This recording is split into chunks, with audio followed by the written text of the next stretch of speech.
reflecting on a man who spent a life fighting for others.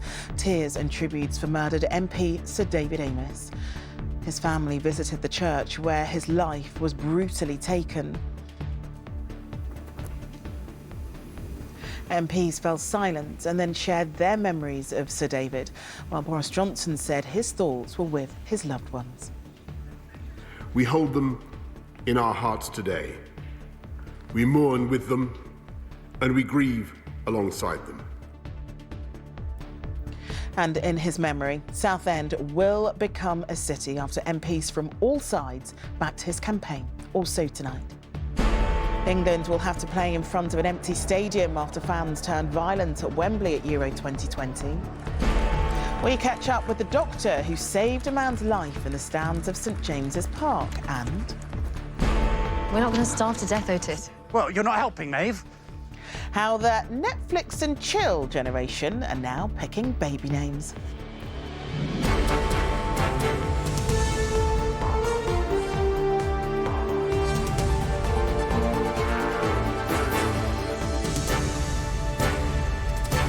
This is the ITV Evening News with Charlene White. Good evening. The selfless work of Sir David Amess carried out for his constituents was given a special honour today as his life was remembered by family, friends and colleagues alike. The Queen granted Southend-on-Sea city status, something Sir David campaigned so hard for. It was a fitting tribute on a day where thoughts turned to all the good from his life, which was ended so cruelly. Today, his wife and family visited the scene of Friday's attack and called for people to show each other kindness and love. And before his fellow MPs paid their respects in Parliament, some of the local people who knew him best paid their own tribute. From Southend, Dan Rivers reports. Bound together by their loss, today Sir David Amess's wife, Julia, comforted by her family, bravely confronted the place where a much-loved husband and father was so shockingly killed. Two of the couple's 4 daughters were clearly moved by the hundreds of messages and flowers which now carpet the entrance to the church where he died. They were accompanied by the vicar, whose place of worship remains a crime scene, now also a memorial to a man who seemed to have helped so many across almost 4 decades of public service. Today, one of the last people to have talked to Sir David about a children's parliament was still digesting the sudden loss of a friend. We did a video Zoom and then that finished a little bit over the allocated time of 12:02, and then I hear now that 12:05 this heinous act happened. And you could have been one of the last people to speak to him? It sounds like I was. Must have been, yeah. I don't know what to say about it, but if there's a legacy that can continue, you know, we're only 2 weeks away where Sir David was going to be co-hosting this linking up of all the children across the nation. In some ways, he's a martyr for British values and democracy. The police continue to question 25-year-old Ali Harbi Ali on suspicion of his murder, but in Southend the focus remains on Sir David. This tribute at a skate park he opened, a sign of how respected he was among all ages. But the larger legacy will be the redesignation of Southend as a city. Absolutely fantastic. All the great people of Southend, I'm sure, welcome the news, but I think it has to be taken completely in honour of Sir David, and more so in recognition of the last 20 years where he's been fighting to get Southend city status. His family had asked people to support the campaign in his memory. Tonight, they can take some solace it has finally been achieved, something for which everyone here will always remember him. Dan Rivers, ITV News, in the city of Southend-on-Sea. Well, our global security editor, Rohit Khatri, has joined us in the studio. Rohit, you've got a few more details on the man that's been arrested over there.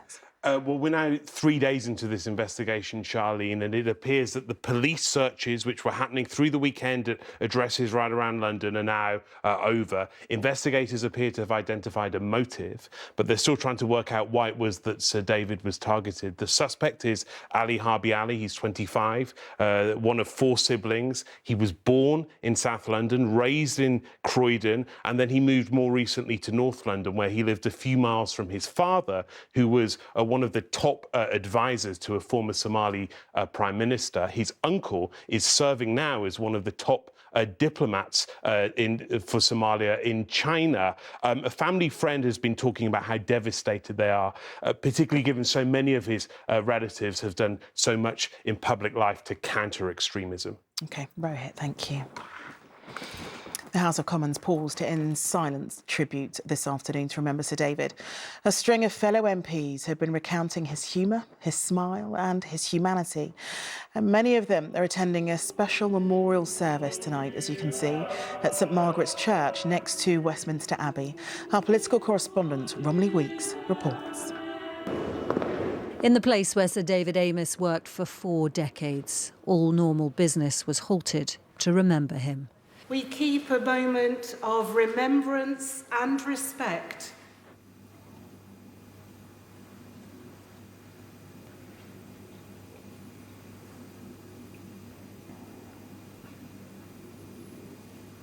Sir David, who'd known 5 Conservative Prime Ministers, was eulogised by his last. Sir David was a patriot who believed passionately in this country, in its people, in its future.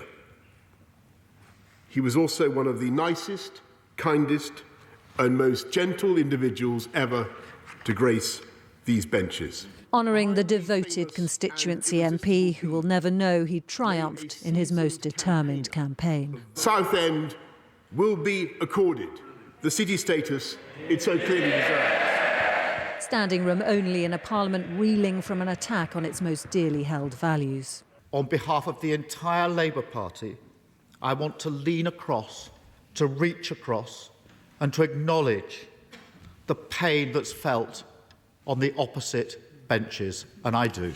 The tributes across party lines and from those, like the sister of Joe Cox, for whom it took particular courage to speak. I do have a unique perspective on what those closest to David are going through, and I want to send them my love, support and solidarity. There was a lot of laughter in remembering a man who lived with such good humour, with such a ready smile, but anger too, and calls for the law to change to protect MPs. The essence of which would be that while people in public life must remain open to legitimate criticism, they can no longer be vilified or their families subject to the most horrendous abuse. He's now resting in the arms of the God he worshipped so devotedly his whole life. So farewell, David, my colleague, my great friend. In fact, quite simply, the best bloke I ever knew. Then Sir David's friends and colleagues processed out of Parliament and into Westminster's Church in a line of those who loved and respected him that stretched on and on. Romilly Weeks, ITV News. The Home Secretary said further measures to protect MPs could be announced within days, but many politicians from all parties have already been forced to take action. Labour's Siobhan McDonough told ITV News she's had to install a panic button, and Chris Bryant told us he'd received a death threat over the weekend. Here's our UK editor Paul Brand on what is sadly not a new issue. OK, anybody else got anything? We've been having a magnitude of fly tipping, pile and pile of rubbish. Dealing with residents' rubbish is all part of a politician's profession. But in South London this morning, Siobhan McDonough is all too exposed to what else pollutes our politics. I have a panic alarm by my bed in my office. These are the measures she's already had to take to keep herself safe. She worries even more security would cut her off from her constituents. I'm born and brought up in this constituency and I love all the community stuff. So personally, I'd be reluctant to have more security. I suppose I find it hard to imagine how it could work. My name is Siobhan McDonough and I'm the local MP. This is Siobhan's third meeting of the morning. Not all environments are equally exposed, but the question is how you protect MPs whilst also protecting the very essence of the job they do. Today, the Home Secretary said further measures could be announced within days, possibly including a police presence at constituency meetings. Underway right now, there are a number of security reviews, but practical considerations that we are looking at, rightly to protect members and to protect the public. You're an actual piece of human excrement, Chris. This was the response when Chris Bryant called for kindness. Posting this tweet elicited anything but. A man's been arrested, accused of sending him a death threat. The MP wants protection online too. And sometimes you do just go to bed and go, well, maybe I am awful. Maybe I'm a terrible, terrible person. And so you don't sleep and you fret about it. It gets to you. Well, and in a way, I've worried more about what it does to my mental health than to my physical safety. Ultimately, each MP may have to find their own way to juggle their voters and their vulnerability. Paul Brand, ITV News. Well, our political editor, Robert Pesson, is over at the Houses of Parliament tonight. Robert, I watched those tributes from MPs this afternoon, and some of them were incredibly moving. What are your reflections on the day? Well, as you say, it was one of the more moving and indeed upsetting debates it's ever been my privilege to witness for two reasons. One was the brutal killing of Sir David Amess was, in Sir Keir Starmer's words, an assault on our way of life, our system of democracy, because if MPs don't feel safe when they're talking to their constituencies, well, we're in big trouble. There's a second reason, as I and pretty much every MP who spoke pointed out today. Sir David Amess was just a thoroughly kind, funny, decent man. He was the kind of backbencher, the kind of MP we would all want. He did his best for Southend. Isn't it marvellous that it's become a city today? But he also championed these important causes from the backbenchers and made a difference, like trying to eliminate the scourge of fuel poverty, doing more for animal welfare. It was Rupert Hook, a Labour MP, who closed the debate, and who can disagree with her words that we should all be, everybody in Parliament should be more like Sir David Amess, less cross, more cross-party. Robert, thank you.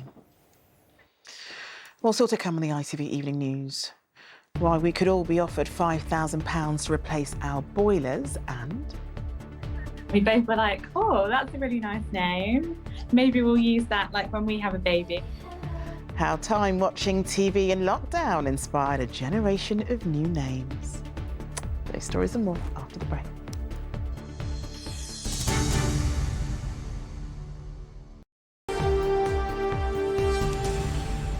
Welcome back. The government will tomorrow unveil how it plans to meet its ambitious target for net zero carbon emissions by 2050. It's thought to include a greater expansion of wind power and incentives to encourage homeowners to replace gas boilers with expensive heat pumps. It comes 2 weeks before the crucial COP26 climate summit in Glasgow. And in the latest in our series looking at the measures needed to save the planet, our deputy political editor Anushka Asthana examines what the government's plans mean for us. As we get closer to a critical climate summit in Glasgow, conversations in Britain are turning to the question of Boris Johnson's 2050 net zero target. Net zero is when you don't put out more emissions than are taken in by the earth and the trees. What does it mean if we don't achieve it? Well, what it'll mean is that the world will become hotter and hotter, and it'll be more difficult for people to live here. And on the way, we will lose animals, and we will lose trees, and we will lose a great deal of the planet which we have. One solution that the planet has been heading towards can be seen here in Blythe off the northeast coast of England, where giant turbines generate electricity from offshore wind. This is the future, isn't it? It is, absolutely. And if government are going to reach the target that they've set for 2030, it's the equivalent of installing one of these turbines the size of Big Ben every single day for the rest of the decade. ITV News understands that Boris Johnson's net zero strategy will include a huge expansion of offshore wind power, with production to quadruple. There'll be new money for nuclear power and for hydrogen. £5,000 grants will cover around half the cost of replacing gas boilers with heat pumps. There'll be money to make it easier to charge an electric car and a series of other measures. Boris Johnson has set out some pretty ambitious targets around net zero, and offshore wind is likely to be part of the success story. But some of the changes that we're going to have to make on an individual level are quite controversial, with MPs telling me they do worry about the impact they could have on the poorest in society. I'm not a Luddite at all, but I do worry that we're going to hammer working people because they have to change their boilers. It's going to cost them thousands of pounds. Kate Hughes wants to go green and has started with a second-hand electric car, but she admits none of it's cheap.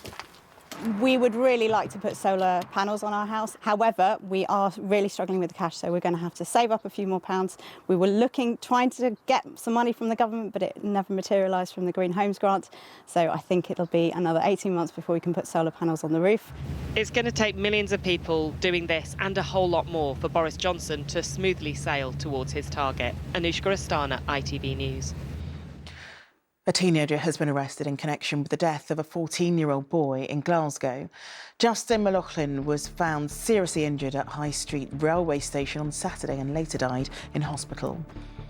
A man's pleaded guilty to a charge relating to the flight in which footballer Emiliano Sala died. David Henderson admitted attempting to discharge a passenger without valid permission or authorisation. Car giant Ford is to invest £230 million in one of its UK factories to make electric vehicle components. The company said Halewood on Merseyside will be transformed to build electric power units for electric vehicles in Europe. England's men's team will have to play one match behind closed doors as punishment for fan violence at the final of Euro 2020. Ticketless supporters fought with stewards and police as they tried to break into Wembley last July. UEFA, European football's governing body, imposed the ban and the heavy fine. Our sports editor Steve Scott is over at Wembley for us tonight. Steve, this is pretty serious for the FA, isn't it? Yes, Charlene, it is. Remember, this was supposed to be a showpiece event, the first major final for England in nearly 50 years. But it was quite obvious to those of us who were here that before the game there were tens of thousands of fans here who did not have tickets. And while the atmosphere around the stadium was pretty intimidating, the really serious aspect of the day, dangerous aspect of the day, came when fans stormed Wembley and managed to get inside. Now, the FA said today they were disappointed with the sanctions that have been handed down to them today, but tellingly they are not going to appeal. They also added that they were determined this would never be repeated and pointed to their own investigation into events that day. But make no mistake, this at the best is very embarrassing for the FA. They certainly lose a degree of moral authority. And it may have implications going forward if they have any ambitions of staging major tournaments. And remember, they're currently in the middle of a feasibility study with the other home nations and Ireland about bidding for the 2030 World Cup. Thanks, Steve. Next tonight, why a Newcastle United fan was given a standing ovation of his own at Saturday's match at St James's Park. Tom Pritchard, who's also an A&E doctor, has been hailed a hero for helping save the life of a fellow supporter. He leapt into action when he saw a medical emergency in the stadium. Sejal Karia takes up the story. It's a medical emergency. In the 40th minute of Newcastle's game against Tottenham, rivalries were set aside to help save a Newcastle fan's life who'd collapsed in the crowds. Tottenham players alerting the referee. The players wanting to make sure that medical help was on hand. As play was suspended, in a nearby seat, an off-duty A&E doctor, Tom Pritchard, rushed to help. I was thinking, I need a bit more help here. It's not a natural environment to be in. East Stand at St James's with 50,000 people looking over, and I was faced with a man in cardiac arrest. Took over CPR. Another friend who's a doctor I sit next to ran over as well and joined in. He had a couple of shocks from the defibrillator. We managed to get him back around. He returned back to his seat to a standing ovation and chants of hero. To have a few thousand of your own fans chanting at you as you're walking back to your seat was a fantastic feeling. It really was. He says it was a team effort as others helped too.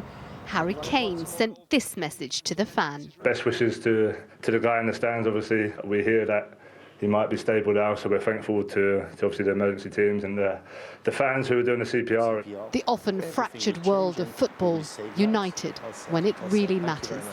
Settle Corrie, ITV News. At half-time.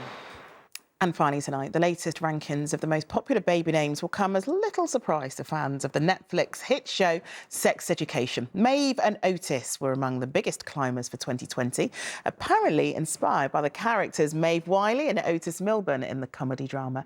And as Ben Chapman reports, it follows the new trend for names influenced by popular culture. Very professional names. So now we know what people having babies during lockdown were watching. I don't think I'm over Otis.